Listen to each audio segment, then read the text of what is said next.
Hey guys, just quick update. It's a kind of a dreary, rainy Saturday, so I thought I'd just get in and just really tackle this, guy. So I I finished kind of cleaning up, the accessible inside areas here, masked it all off to kind of keep all the dust and stuff out of there, and I went over the whole machine with 120 on a Air DA, and then went over the whole thing with 220, and then did a bunch of stuff by hand to get into the nooks and crannies and stuff. So where I'm at right now, I think tomorrow, first thing, I'm gonna clean it all off, wipe it down with some solvent, and get a coat of high build primer on this thing, and then it'll show me where kind of any of the defects that I've missed.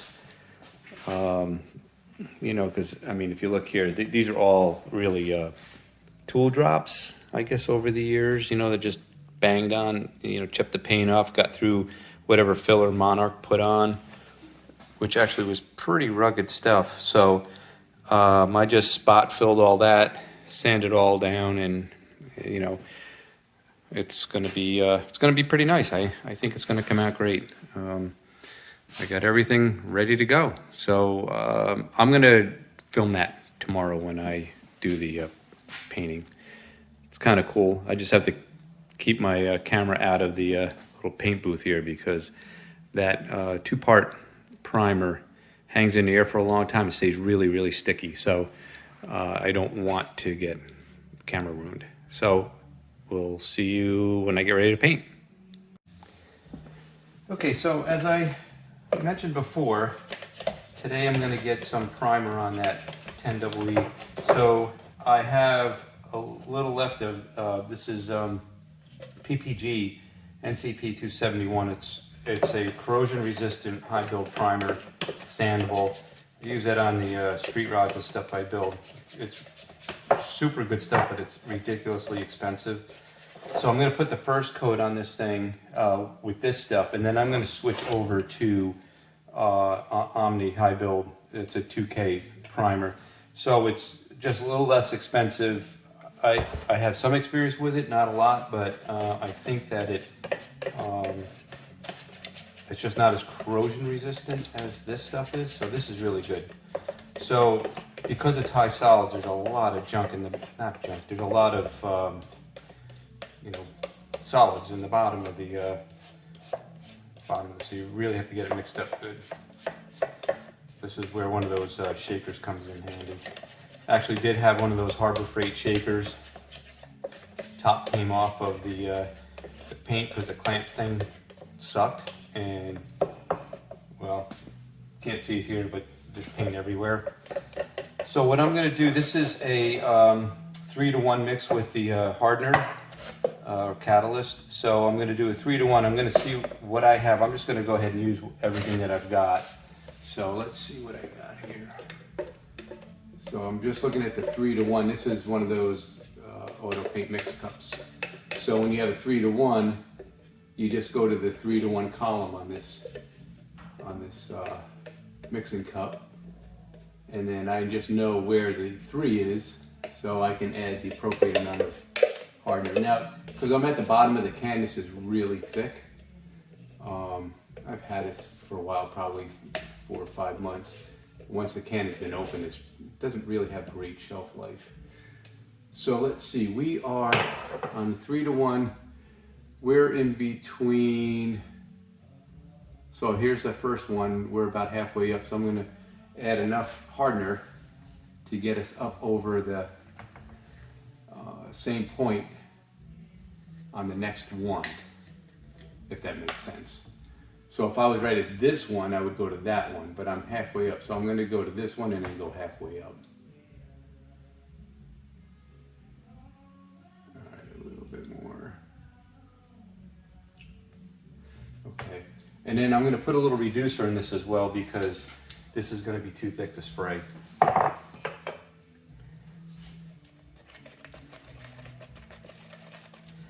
There's not much in here, but this should be enough to get at least one good coat on the whole thing.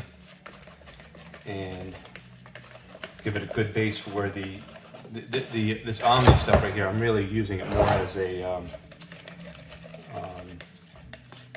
kind of just a high build, you know, cosmetic covering. This really will bite into the sanded surfaces, and it's direct to metal or painted surfaces or body filler, so you can pretty much get it on any surface you have. So I'm going to use a little DT860, which is a medium reducer. I'm just going to, this is by eye. If I were doing one of my cars, I'd probably be much more particular about it. And what I might do is I'll throw a little bit in here. You know, like when you get the tomato paste out of the tomato can, you want every last bit, so you throw a little bit of water on the bottom. That's doing the same thing. I can't remember what this stuff costs per quart. All I know is this stuff, enough of this to prime a car, and you know, like 3 coats of primer, sanding in between, and the paint and clear coat in all PPG stuff probably runs around $1,500. And that's, you know, with a commercial account. I don't know what it would be on the street, but pretty expensive. All right, so that looks pretty good. I'm gonna show you over here what I have for a spray gun.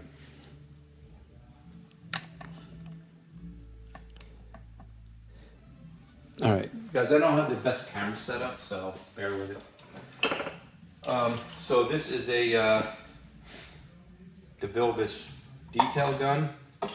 I'm just going to use this one because it's a little less overspray. When I paint the finish paint, I'm going to use a either a Sada or a Iwata. I'm not sure which gun I'll use. So we're going to pour this through the strainer. And needless to say, this stuff stinks and is not good for you. So I have the appropriate mask.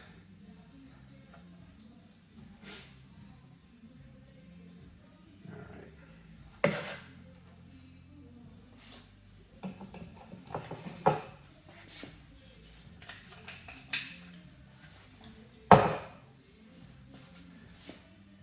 You know how I got into this whole machining thing?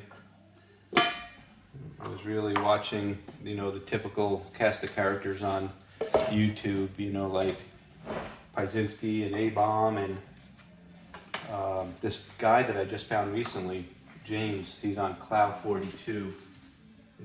You ought to check him out. That guy's really brilliant. You know, those guys have this gift. I think they're natural born sort of teachers. Mr. Pete, you know, they explain things a certain way. Their voices are easy to tolerate. You know, they have some charisma that I think lends itself to instruction. I unfortunately don't have that, but I have what I have. Okay, so we got that set up. I'll bring you over so that you can see getting some paint on this thing.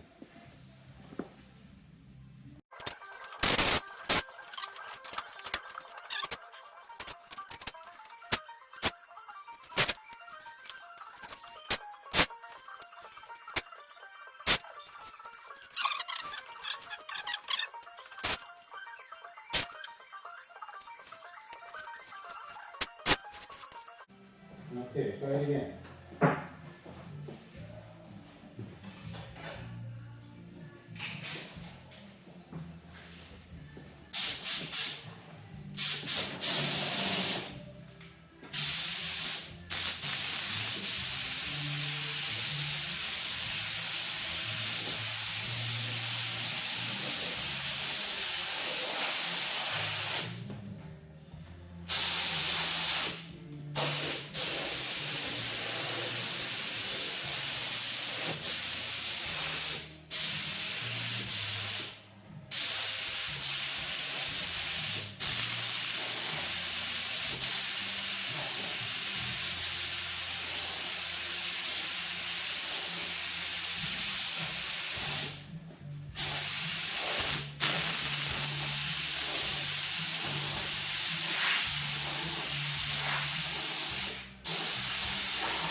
Okay, all done for today.